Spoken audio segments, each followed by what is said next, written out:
आपकी चिंता सरकार के ध्यान में है और ये विदेश नीति का मामला होता है, दूसरे देश का विषय है, भारत सरकार के संज्ञान में है।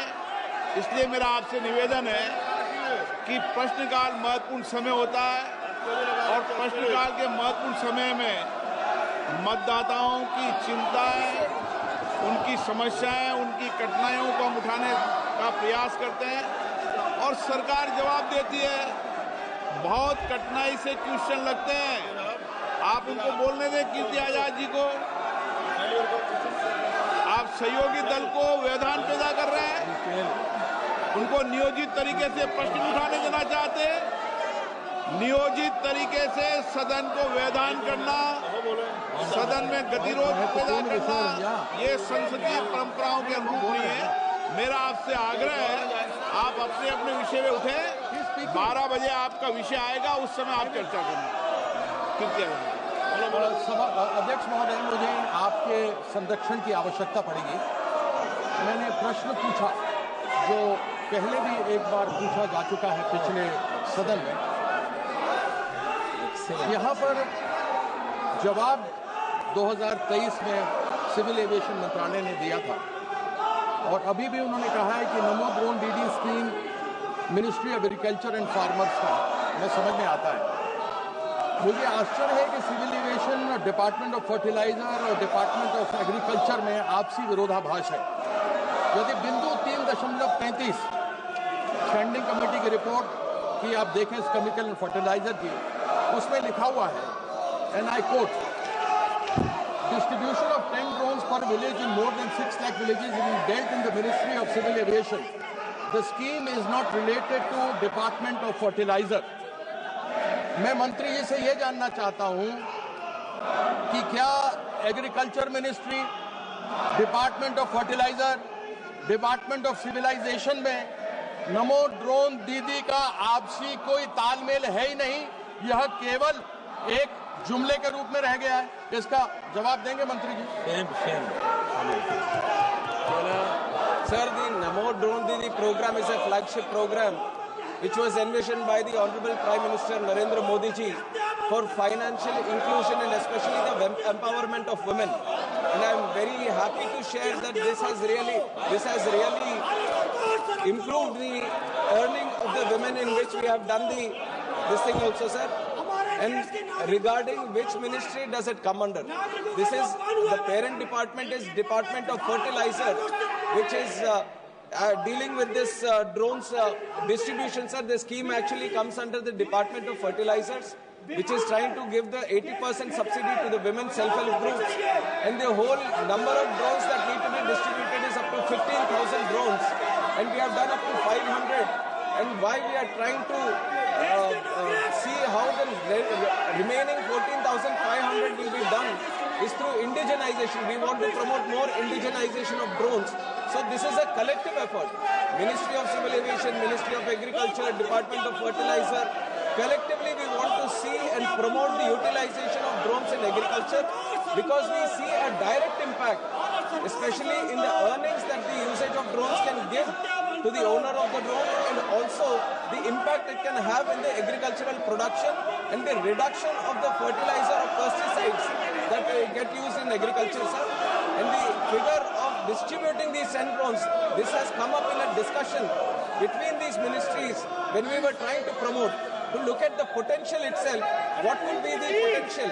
We have come up with the aspirational figure that we can have at least 10 drones per village. And initially through the Namo Drone Didi program, we are doing 15,000 drones. Distribution 500 have been done. And in the remaining time period, stipulated time for the Drone Didi in those 3 years, we are going to see that the remaining 14,500 drones are also going to be distributed. Supplementary.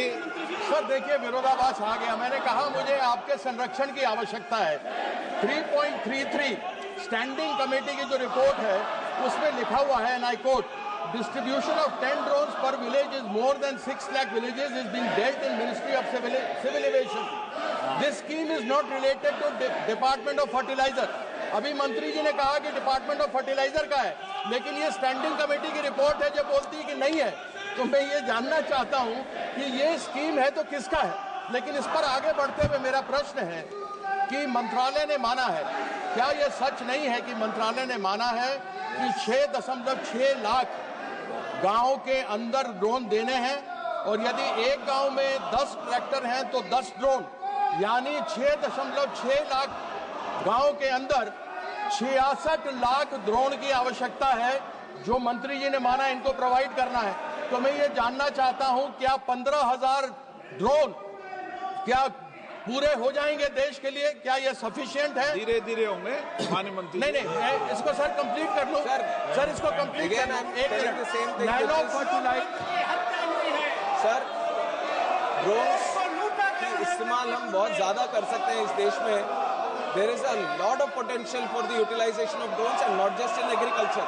I have 50 use cases in 12 departments itself, and the use cases are limitless. The possibilities are endless. But when it comes to utilization of drones in agriculture, one is the Namo Drone Didi program, through which we are doing 15,000. And when it comes to these 10 drones per village and 6 lakh villages, this is an aspirational figure that we have. How do we see the future applications? We are ensuring we have something in mind so that we have a direction in which we can move forward, and there is no special scheme for the distribution of drones, but we have a figure in mind of what the potential can be, which we are trying to see that we can encourage the industry to ensure more use cases come under drone applications.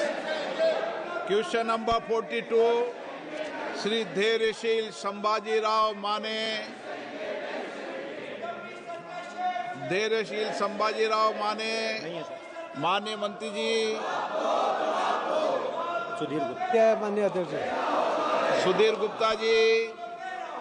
माननीय अध्यक्ष जी, मुझे प्रश्न क्रमांक 42 पर बोलने का अवसर दिया, बहुत बहुत धन्यवाद। मैं आपके माध्यम से माननीय मंत्री जी को धन्यवाद भी दूंगा कि जल गुणवत्ता और निगरानी के लिए और देश में एक मैकेनिज्म विकसित किया है, और इसके लिए जो गाइडलाइन जारी किया उसको संक्षिप्त पुस्तिका के रूप में प्रकाशित भी किया है। साथ ही इस बात के लिए भी धन्यवाद कि जेजेएम के माध्यम से आपने 2% फंड पानी की गुणवत्ता को मेंटेन करने के लिए प्रशिक्षण और प्रयोगशालाओं की स्थापना के लिए भी जारी किया है। मैं जानना चाहता हूं कि क्या ये प्रयोगशालाएं पूरे देश में जिला स्थानों पर या संसदीय केंद्रों पर? माननीय सदस्य, सदन में ये तरीका आपका उचित नहीं है।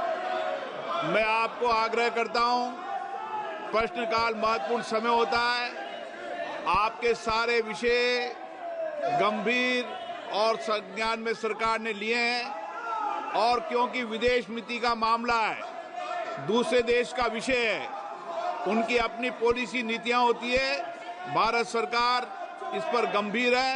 मैं आपसे आग्रह करता हूं कि आप सदन को चलने दें, व्यवधान पैदा नहीं करने दें। हर रोज प्रश्नकाल में गतिरोध उत्पन्न कर आप भारत के मतदाता